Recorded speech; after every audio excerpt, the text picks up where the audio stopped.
we're continuing the harrowing episode of Abraham's faithful servant Eliezer, as he is seen. It seems that he's found, against all odds, immediately from all the people in the world, he found the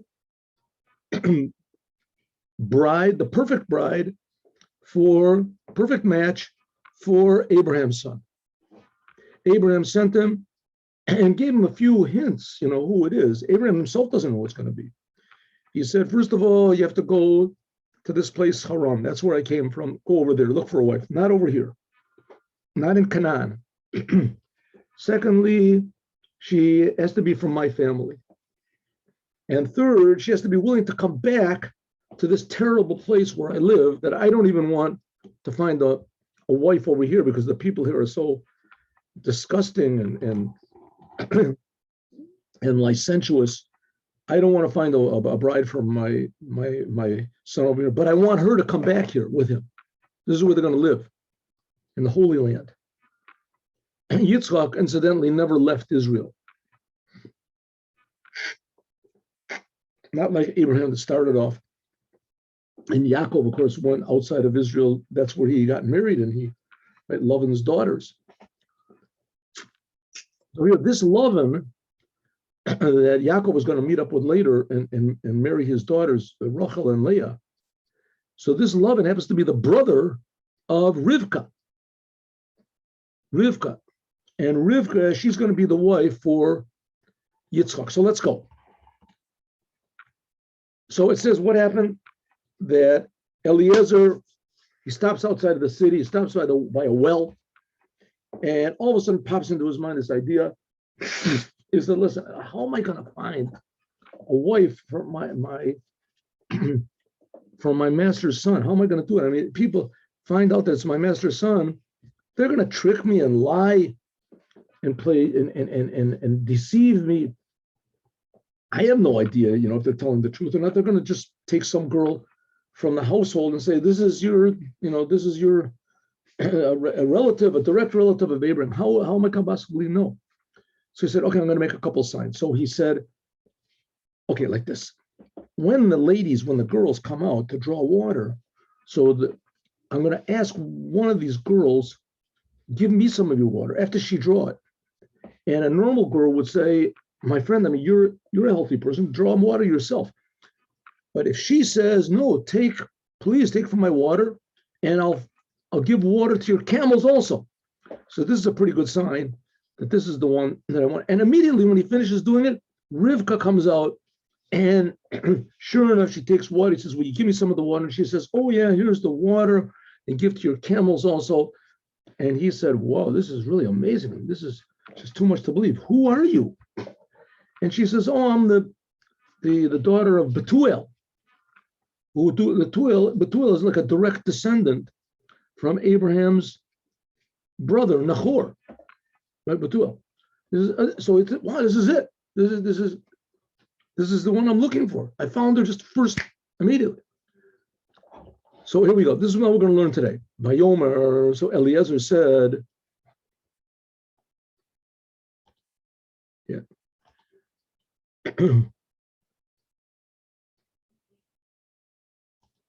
So Eliezer says, Baruch Hashem, thank God, Elokei Adoni, the master, the God of my master Abraham, Asher lo azav chasto, he did not deny me any of his kindness, me too, and his truth, me Adoni, from my master. Anochi b'derech nachami Hashem, Peit achi ani, here I'm on the way, and Hashem made me land right in the house of the brother of my master, Nahor. Nahor is his brother.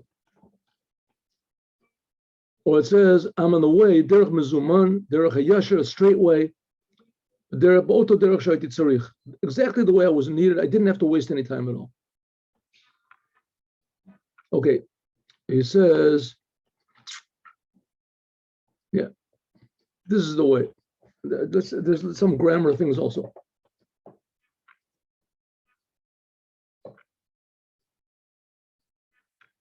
Here is the V'taratz Na'ara, and the young girl, Rivka, she ran, and she told in the house of her mother. So what in the house of her mother? Women used to have a special house where all the women would sit, and they would do whatever their work was. And daughters would usually talk to their mothers. So she went to her mother, and she said, "This is what happened." Now the Rivka, she had a brother, and her brother, his name was Lavan. And Lavan, when he heard this whole story, so he ran to the man, Achutza. There's two different explanations why exactly Lavan ran. According to Rashi, it was his motives were purely selfish. Vayaratz, Lama Rutz, why did he ran? Ma Rutz, what did he run for? I mean, the man is not going anywhere. When he saw this nose ring of gold, whatever, silver, and he said, this man is pretty rich. So he said, maybe he's got some more money. So he ran to get the money. The Baal HaTurim says like this. Rivka is going to get married to Yitzchak, and they're going to give birth to two sons, Yaakov and Esav. And Esav, he's going to get married to all these really terrible wives, and they're all going to do idolatry. So it says that they did this idolatry, and the smoke from the incense of the idolatry, that it says that was the cause that Yitzchak, in his old age, he became blind. The blind from the incense, the smoke of the incense.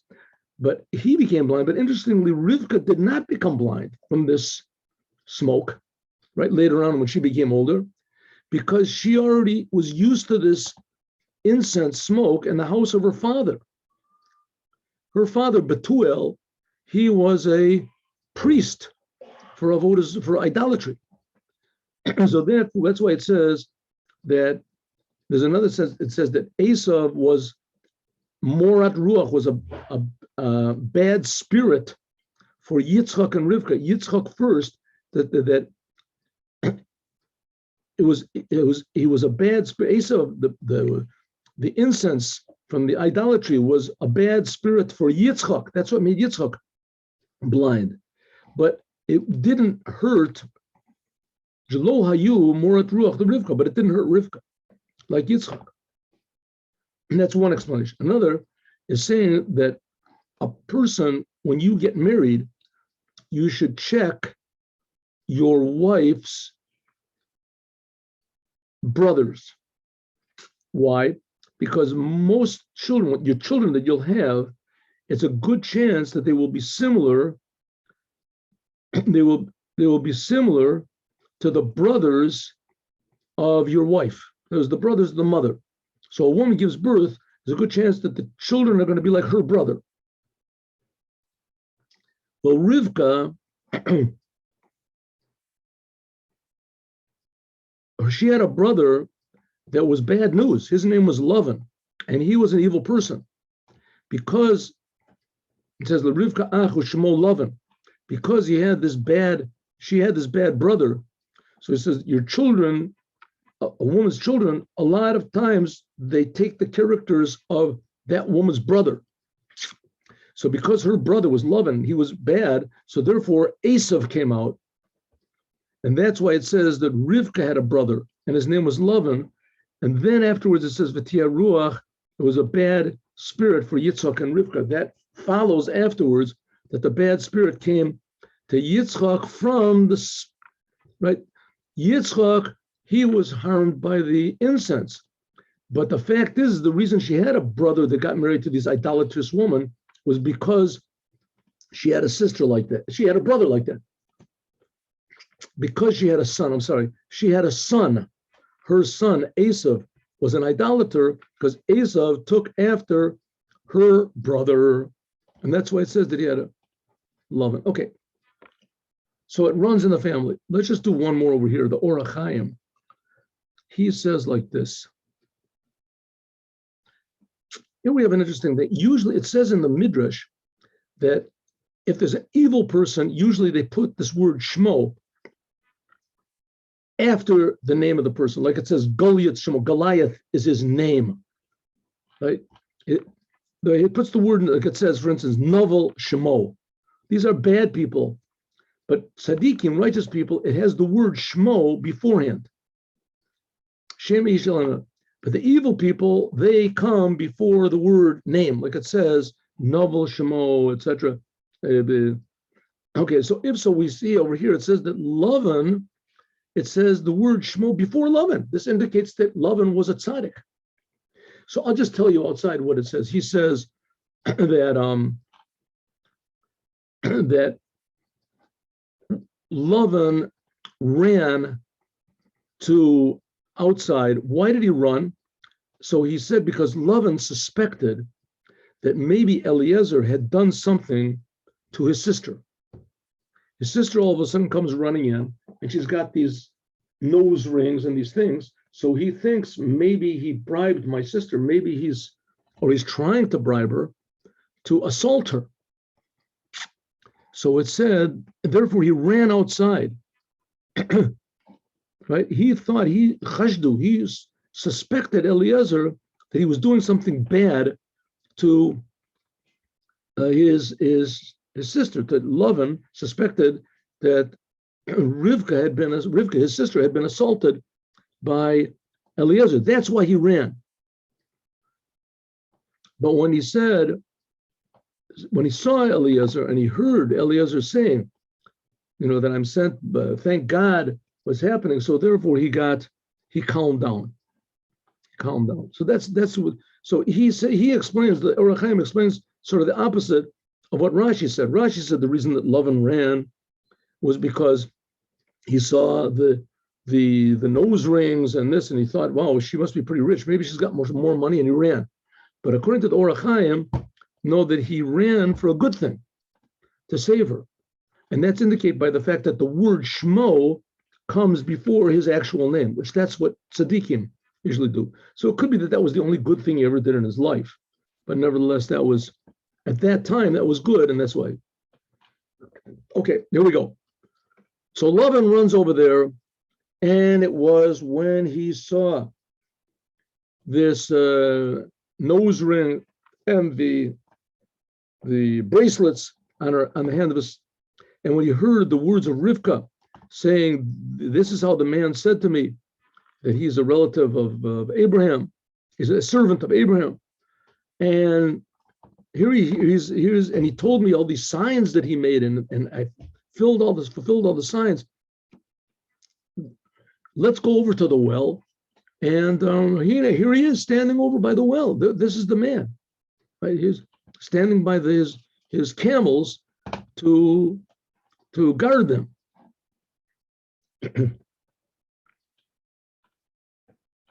Here's a Sforno. It says, he says, Sforno says a little bit differently. He says when Lavan saw all these presents that he gave to his sister, so he said, well, listen, I have to show a little bit of gratitude. And then when he heard what Rivka said, that this man, Eliezer, asked if we've got a place to sleep.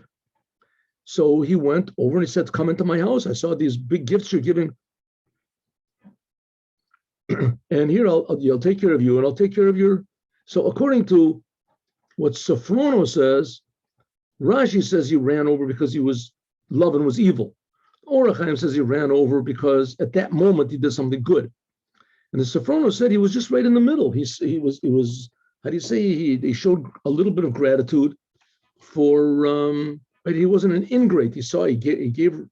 Eliezer gave his sister all these presents, so he said, well, just coming to him, just as common courtesy, just to invite him into the house.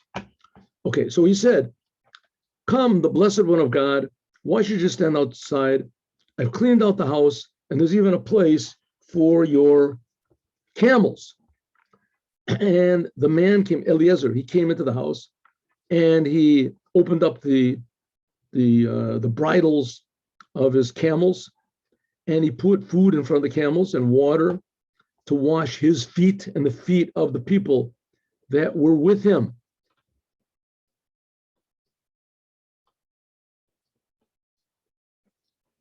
Right? Eliezer also had helpers that were also with him. And so they put in front of Eliezer to eat. And he said, I'm not going to eat until I speak my words. So Rashi says, now what's he going to do? Now, this story about the whole thing that Eliezer said, I talked about this yesterday. Eliezer said that I'm going to make a sign. If a lady comes out and she draws water and I say, give me to drink, and she gives me to drink, it says, also your camels to drink. This is a good sign that she's a kind person. And that's it. Okay. And then the Torah repeats the story over again. And she came out and she drew the water. And he said, will you give me to drink? And she said, you drink and your camels drink. Now it's going to repeat it over a third time. He said, here, have something to eat. He said, no, I'm not going to have anything to eat. I want to speak first. I want to tell my story. This amazing miracle that just happened to me. I want to tell the story over again. Now, according to the Balaturim, it says, Vayosem, he said, Vayosem, Vayusam, I'm sorry, it says, Vayusam lefanav, he gave him from, now the word sam, if it's written with a samach, but it's pronounced the same, it means poison. Sam. There can be, it could be a medicine of good, it could be a medicine of bad, but sam usually means a poison. So it says, it's written by Yusam that he put a poison, deadly poison, in the food for him to eat. And he made a big miracle happen that he wanted to kill him and to put him into a box, to put him into a coffin. And somehow or other, Eliezer, he sensed this and he said, I'm not going to eat until I say my whole story again. I'm going to repeat the whole thing. And not only that, I don't eat right away. I come from Abraham. And Abraham, before he would eat, he taught me, you have to wash your hands. You have to wash your hands. You have to make a blessing on the bread. And so therefore he figured he would save himself from this, save himself because he was doing these commandments. He figured he would get saved. And that's what it was. All of a sudden, an angel came around and he took the plates and he mixed them up and he put them in front of Betuel, Rivka's father. And he ate and he died. We're going to see later on another hint that Betuel died. Some people say no, that he said, I can't eat. I have to say what I have to say of Avram, and I can't eat a few forbidden thing.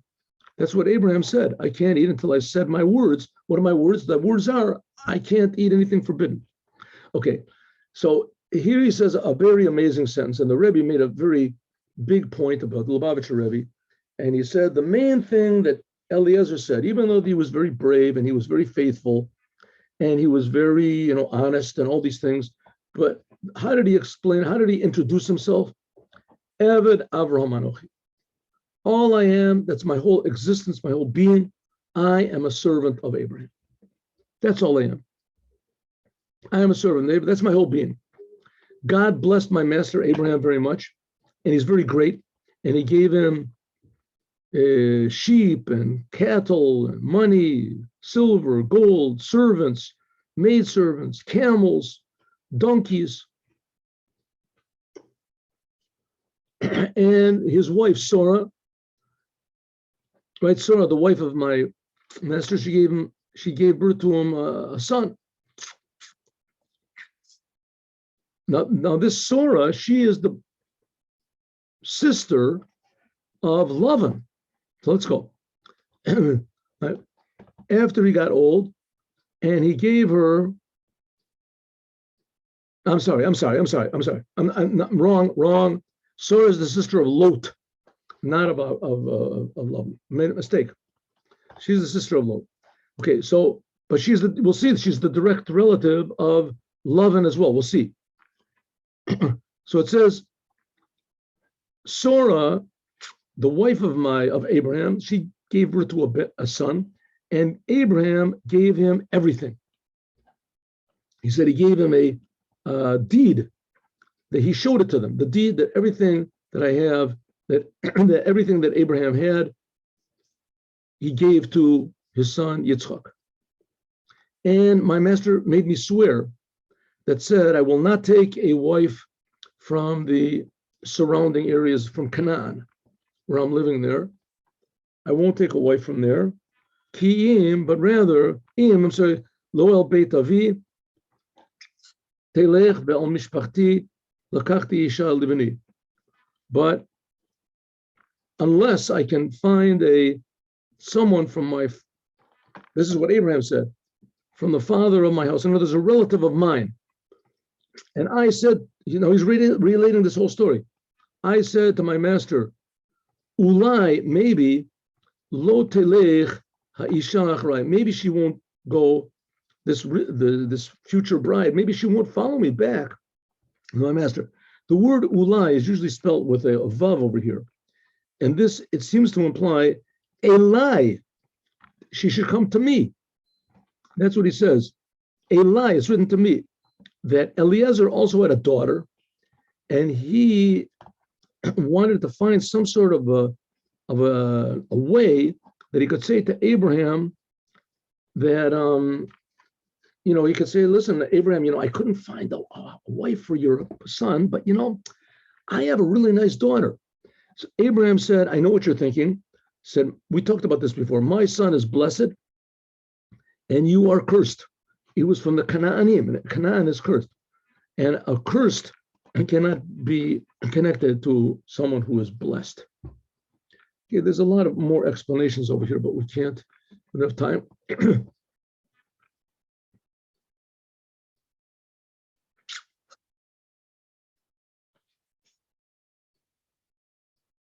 And so Abraham said, Eli, Hashem asher hitalachti lefanav.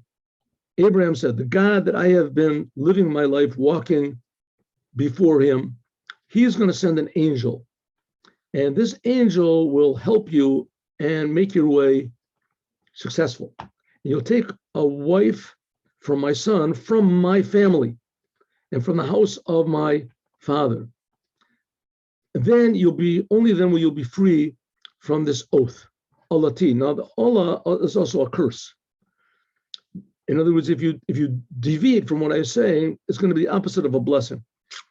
Then you'll come to my family, and if you don't, if they decide not to give this woman, this prospective bride to you, then then you've done your job. That's it. Then you've done your job. You don't have to do anymore. Now he's going to tell the story. The whole story is going to repeat the whole story. And I have come to you today to this well. And God, the Lord of my father, my master Abraham, said, no, I'm sorry. I came to this well for Omar, and I said, God, the God of my father, my master Abraham, if please you will only make successful my way that I am going aleh. He says, he said, I came today. What do you have to say today? He just say, I came. They know he came today. I mean, his Laban's sister just told him that she just saw him today. He said, why do you have to say today? He said he wanted to let him know that the same day that I left Abraham was the same day that I arrived. Hayom yatzati vayom bati. He said there was kfitzat derech. The way was supposed to have been like a week's travel, and he made it in just a couple of hours. A week, 3 days. He made it in a couple of hours. And Lubavitcher Rebbe has a whole big explanation why that this happened, because the first possible moment that she could be married, she was married. And not only that, he wrote this deed, that he wanted the deed to be dated the same day that he met her. So therefore, he wrote the deed, and the journey was like 3 days, but God made a miracle that he made it the same day that the deed was written. Rabbi Acha said, look at this, what's going on over here. We're spending so much time telling the story over and over again because in some way, it's better the stories that are told about the servants of Abraham, Isaac, and Jacob is even more valuable in some way than the laws that we get from after the giving of the Torah. This whole thing of Eliezer, it was doubled over in the Torah 3 times. And there's a lot of laws in the Torah that are only given in just like one little hint. So here he goes. Eliezer says, behold, I was standing on the well of water, and the young girl that came out to draw water, I said, drink for me. By the way, this is the Alma means a young woman. It does not mean a virgin. The Lo ma'at mayim, please give me a little bit of water. And she said to me exactly what the signs that I said. She said, you drink, and also for your camels, also I'll give the drink. Here he says, Gam means also the people. There were people that were with Eliezer as well. I'll give them all. He said, this is the woman, right? So this is the woman that I've been waiting for. I'm sorry, this is the sign that he made to himself. He said to himself, behold, I am standing on this well of water, and if a young lady comes out and draws water, and I say, give me to drink, and she gives me to drink, and also your camels, this is the sign, asher hochiach, this is the proof that God is showing me that this is the lady for Yitzchak, the son of my master. And behold, as soon as I finished speaking what I said, Rivka immediately came out, and it was exactly what I said. She drew water, and she had this big jar on her shoulder. She went down into the well, and she drew water. And I said, please let me have something to drink. And she ran, and she said, okay, drink, and also for your camels also, right? Give, and also for your camels also. And I said to her, who are you? And she said, I am the daughter of Betuel, the son of Nahor. Nahor was the brother of Abraham. Asher Yoldalo Milka, that Milka gave birth. Milka was the sister of Sora. Vasim Nezer, and I put this a ring on her nose, and I put these bracelets on her hands. And I bowed down to God, and I blessed God, the Lord of Abraham, that he gave me into the true way. So in other words, he's repeating the story over and over and over again, right? He could have just said that he met Bethuel, and he told him the whole story. The Omar lo et sipur. He could have said, I told him this. No. So the reason is because there's deep, deep secrets, mystical secrets, and why it has to be repeated 3 times. And now is not exactly the time to talk about it, but God willing, tomorrow we'll talk a little bit.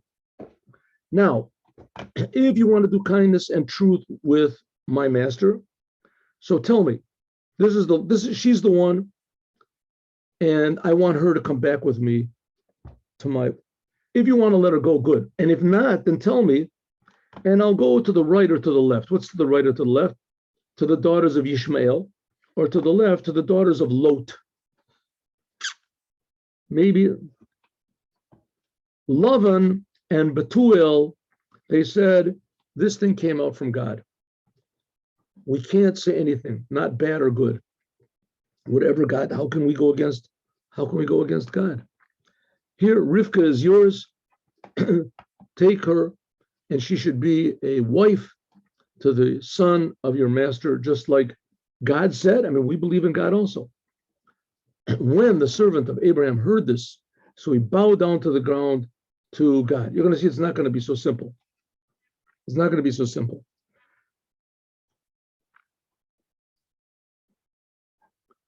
He said he bowed down to God. From here we know that you have to give thanks for when you receive good news, you have to give thanks. Okay, we'll talk about this tomorrow, the next part. We're going to see that they say Okay, let's make a big meal. Betuel, meanwhile, an angel comes and kills him. Not mentioned although here, we'll see. It said, her brother and her sister said, you know what, we sort of reconsider this thing. Maybe Rivka should stay here for a few days or for 10. What does it mean for a few days? It says a few days means a year. Yomim.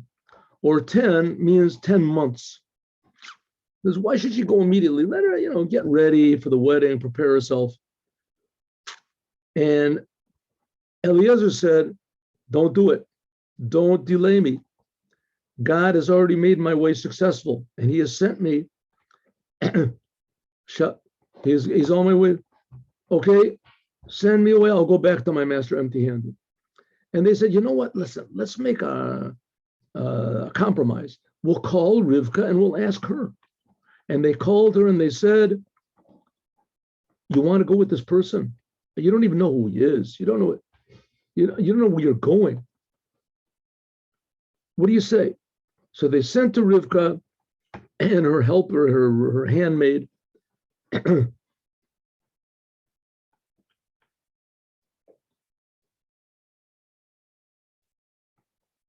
sorry. Sorry. They called Rivka and they said, you want to go with this man? You don't know who he is. Vatomer, and she said, Elech, I'll go. Didn't ask any questions. I'll go. And so they sent her and they gave her a big blessing. And we'll talk about this, God willing, tomorrow. You know what? 1 second. Maybe we can just do this here. Give me 1 minute. No. Okay, couple minutes. Let's do, why not? A couple minutes here.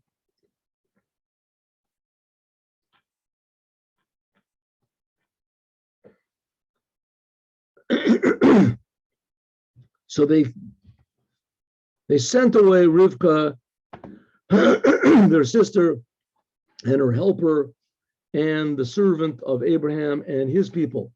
And they blessed Rivka. Before they sent her away, they blessed. And they said to her, our sister, Rivka, our sister, you will be like the mother of thousands and 10,000s, and your offspring will inherit the gates of your enemies. In other words, you're going to have a lot of enemies, and in a way, the more enemies, the better, because you're going to inherit the land and the gates of all of your enemies. Rivka stood up and went on the camels, and they went after Eliezer. And they took Rivka, the Eliezer took Rivka, and they left. And they met Yitzchak coming back. Let's do this quickly, and we'll go back and do this tomorrow. Yitzchak came from this place called Beer Lechai Roi, and he was sitting in the south. And Yitzchak went out l'suach b'sadeh, to pray in the field. This is what we learned in the Maimer in the morning. It says this is, from here we learned that Yitzchak established the afternoon prayer. Lifnot erev, before evening, and he lifted up his eyes and he saw, here is these camels that are all coming.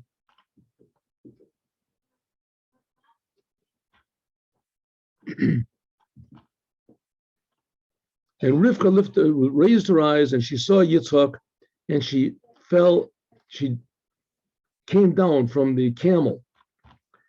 And she said to her servant, who is this man that's coming in the field to meet us? And he said, this is the one we're waiting for. Here it is. This is your future bride. And this is your future groom. And she covered over her face from modesty. And the servant, Eliezer, he ran to Yitzchak and he said everything that happened. And Yitzchak took her into the tent of Sora, his mother.